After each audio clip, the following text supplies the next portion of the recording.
floods, but they don't. I've never seen it come up this fast. It's froze in the last 24 hours, probably about 2 feet. Make sure you have a boat. Your ways to get in and out, back and forth to work. This is our first flood. I'm just going to enjoy it. My house is high enough, and we got a boat to get in and out, so we're prepared. If we can boat to the boat launch and get them out, we'll do it that way, and if not, we'll just have to wait it out and see. When the water is coming, tie everything off that you want to keep, and make sure your kids have life jackets and that you're really prepared and cautious. As long as I don't get in my house, I reckon I'm ready for it.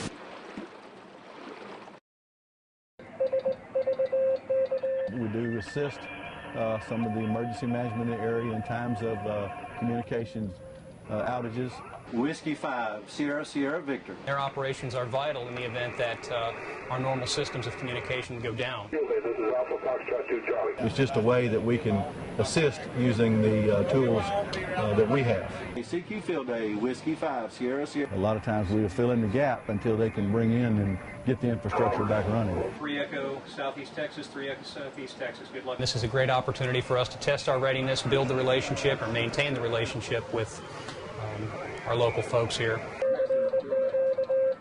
We utilize them to assist us in emergency communications, which allows us to put our uniformed personnel out in the field doing the mission.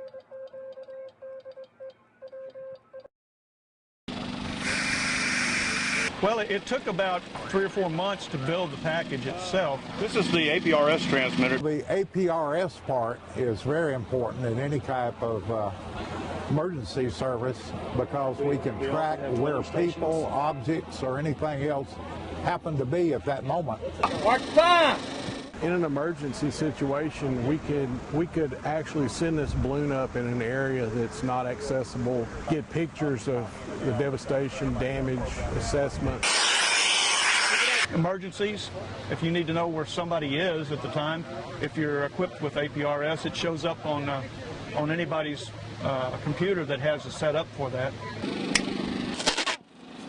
It transmits the position and the altitude and the speed of the package itself, so we can track it In real time, what the weather situation is. Ultimately winds up on the internet, so people worldwide can see right now where a balloon is.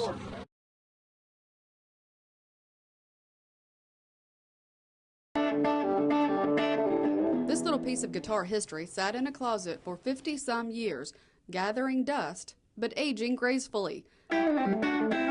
Mike Sharp's father bought the guitar new in 1953. He died in an explosion in Bethlehem shipyard back in '56.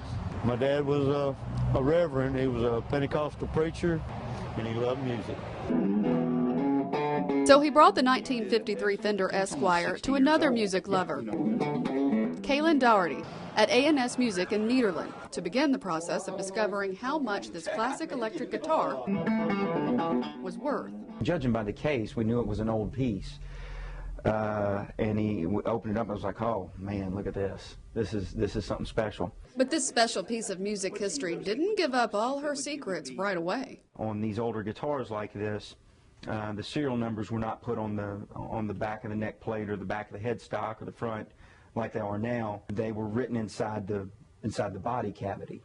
And it's also signed and dated by the people who built them. It's really neat to be holding a piece of history like this. I knew it was going to be worth some money, as old as it is. It was built the year I was born.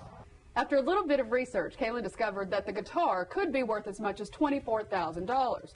Now the trick would be to strike the right chord with the right buyer. You'll either see it in a museum or it'll be on stage with somebody big, so it's going places. And when it does, Sharp plans to retire on a high note. Enjoy my motorcycles and enjoy life a little bit.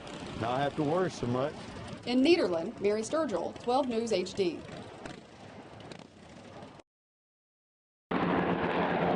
Lately, the air over southeast Texas has looked and sounded like a war zone. From a UG-60 Blackhawk to a CH-47 Chinook For the past few weeks, military aircraft have been landing in Southeast Texas. We do our job. We're professionals at it. Chief Warrant Officer 2 Adam Marshall flew a Chinook into the port of Beaumont Wednesday. It can carry up to 50,000 pounds total with the aircraft included. Flight time is normally anywhere from 2.5 to 3 hours on a full tank of gas.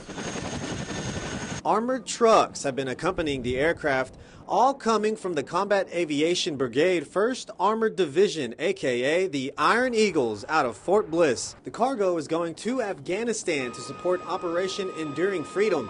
Marshall says the aircraft, including the Chinook, is vital in the fight against terrorism. We can carry more people, we can carry more cargo, volume-wise and weight-wise. So it's if you got a lot to move, it's a lot easier to use a Chinook.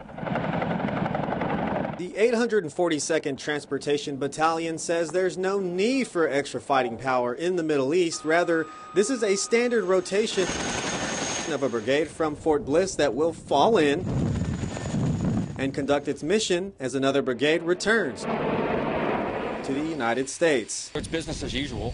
This does happen to be one of the largest deployments we've seen in a little while, but it really is just a standard rotation. For Marshall, it's just another day on the job. It's still extremely fun being able to see the world from up above.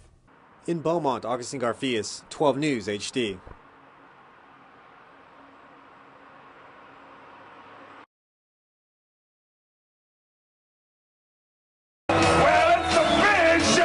The Big Show is the Bassmaster Elite Series, the top 100 bass anglers in the nation, and Groveton teenager Andrew Y. Barbo has but one dream. Qualify for Elite 100. The first step to achieve the goal for the 17-year-old, winning the Tundra Bassmasters Weekend Series tournament, which would send him to the Super Bowl of competitive bass fishing. Everything I do, I want to be the best at it. In fishing tournaments, anglers all start off the same. When everybody puts the boats in the water, they all start off with 0. But when they're done, and it's time to weigh in the fish, one fish can separate you from first and second. 1626 takes over the lead. Roy Sanford from Brooklyn is another angler who's been trying to move up to the Elite Series for the past 3 years. It's just brutally hard, you know. I mean, it's the ultimate game, you know. You think you got things figured out, and they'll show you right quick that you don't. Andrew found that to be true this year. Only 40 can advance, and Andrew finished 49th in the divisional championship, ending his chances to advance. Thank you, Andrew. Appreciate you fishing with us. But the young angler is not discouraged. He chooses to view this as a learning experience. Anytime you're on the lake, it helps you. I mean, whatever knowledge you learn from just coming out a day and learning how you didn't catch anything, you still learn something. Sanford progressed from the divisional championship to the national championship, where he finished 24th.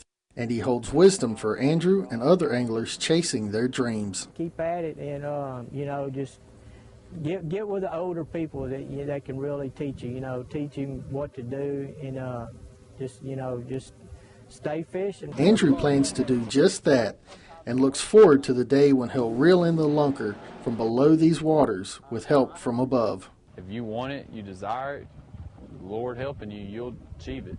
At Lake Sam Rayburn, Patrick Owens, 12 News HD.